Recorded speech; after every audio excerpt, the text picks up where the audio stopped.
कारण तळेकर सरांना खासदार साहेबांनी असू द्या किंवा भैया साहेबांनी असू द्या, त्यांनी पंढरपूरचा मानलंच नाही, अकलूजचा सुद्धा मानलं नाही. मोहिते पाटलांच्या घरातला एक सदस्य आहे अशा पद्धतीचं मला मानलं. त्याबद्दल भैया साहेबांचे मी मनापासून आभार मानतो. खऱ्या अर्थानं मगापासून दहशतवादाचा मुद्दा या ठिकाणी येतोय, गाजतोय. म्हणतायत की अकलूज मध्ये दहशत आहे, अकलूज मध्ये काम करू दिलं जात नाही. आणि सांगतोय कोण?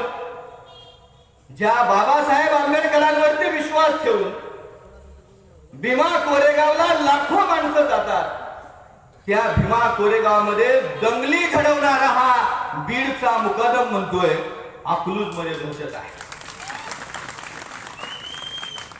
ज्या माणसानं बाबासाहेब आंबेडकरांच्या पदस्पर्शानं पावन झालेला भीमा कोरेगाव सोडलं नाही, आणि हा माणूस अकलूज मध्ये येऊन म्हणतोय की अकलूज मध्ये दहशत आहे. अरे जर दहशतच आमची असती ना तर तू अकलूज मध्येच नाही, सोलापूर जिल्ह्यात सुद्धा पाय ठेवला नसता. मुकदम साहेब, तुम्ही अकलूज मध्ये येताय, ठेवला असतं का पाय अकलूज मध्ये? जर अकलूज मध्ये दहशत असती तर सोलापूर जिल्ह्यात सुद्धा पाय ठेवायची धमक बीडचा रामबो तुमच्यामध्ये एवढी नसती.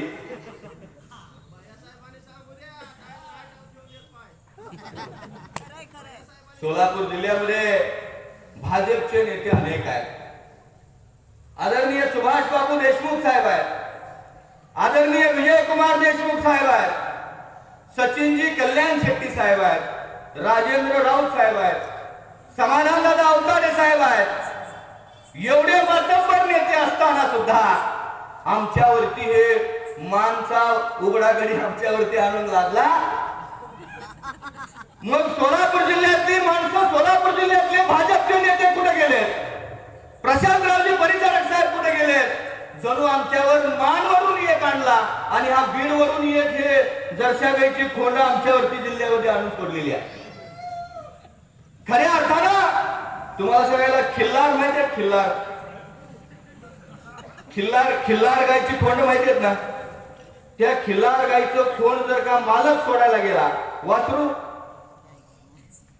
ज्या वेळेला या खोंडाला सोडलं जातं त्यावेळेला 100 गायी असू द्या, त्या 100 गायी मधले त्याच्या आईला जाऊन हे खिल्लार गायीचं दूध, हे खोंड किंवा वासरू त्याच्या आईला जाऊन ते दूध पितं. पण जरशाचं तसं नसतंय.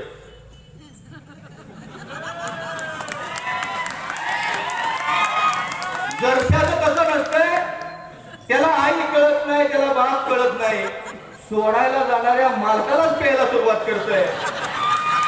तसं हे जरशा गाईचं खोंड, हे जरशा गाईचं खोंड बीडवरून इकडं आणलं, त्याला आमदार केलं, आणि ज्या माणूस त्याचा मालक इथे ह्या स्टेजवरती बसलाय त्या धैर्यशील मोहिते पाटलांना कुस्त्या द्यायला लागलं.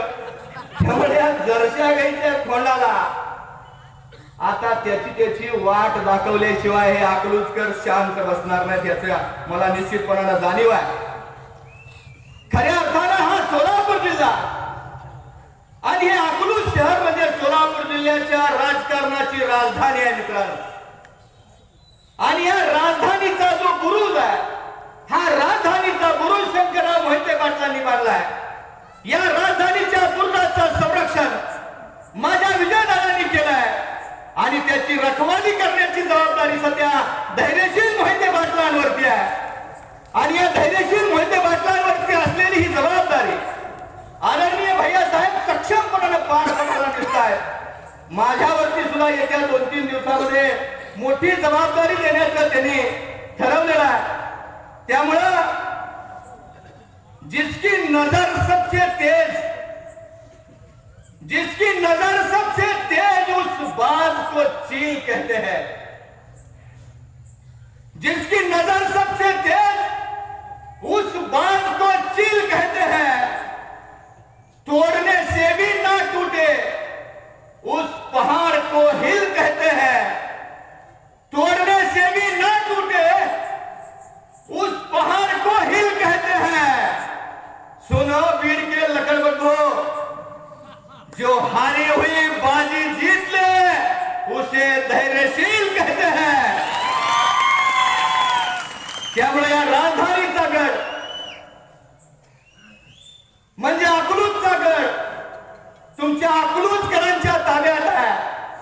एक सुद्धा चिरा, एक सुद्धा दगड यातला ढासळला नाही पाहिजे. म्हणजे हे 26 चिरे आहेत आणि त्यातला 27वा जो चिरा आहे हे आपल्या राजधानीचा बुलंद कडा आहे.